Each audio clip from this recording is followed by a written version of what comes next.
We are calling all settlers from around the world to live a life free from worry in the New York colony. On this slide, we have some of New York's finest leaders throughout our history so far. On the top left, we have Peter Minuit, founder of New Amsterdam. Next, we have Henry Hudson, who was looking for a pathway to the Pacific. He ended up exploring the Hudson River and bay that are named after him today.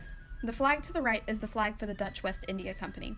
They paid for the exploration of the new territory. Kilian van Rensselaer is in the top right. He was given land within New York in exchange for him exploring the new territory and persuading settlers to come to the new area.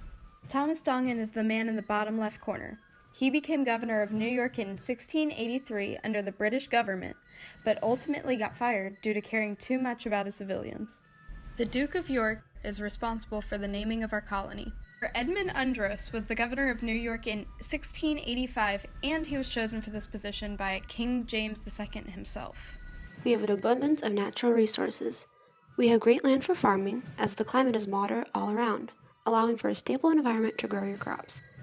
We also have a lot of timber, as there are lots of wooded areas around, with plenty of logging to build your home and/or any other materials you will need to live your life in the new world.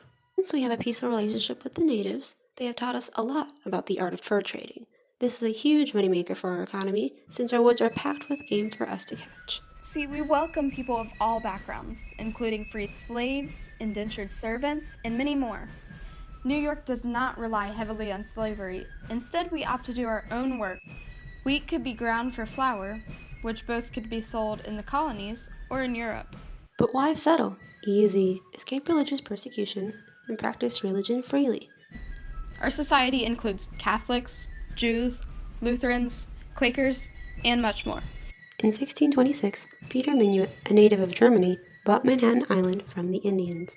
He built a fort at the southernmost tip of the island for settlers and founded New Amsterdam. In 1629, Kilian van Rensselaer was given a large amount of the land from the Dutch West India Company and was expected to explore the area in return. Dongan was appointed governor of New York in 1683, although he was eventually fired for caring too much and being too compassionate towards his civilians.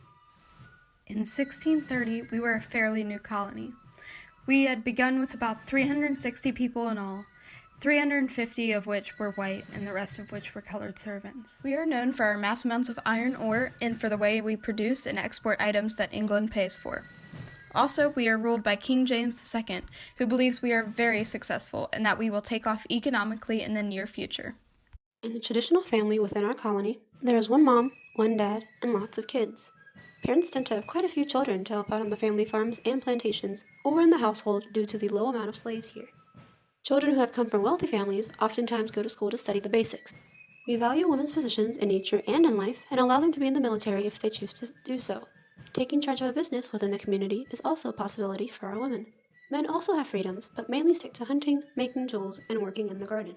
Originally in New Amsterdam, the people ruled themselves with a limited form of self-government. Eventually, in 1685, New York became a royal colony under the governing of Sir Edmund Andros, who was elected by King James II.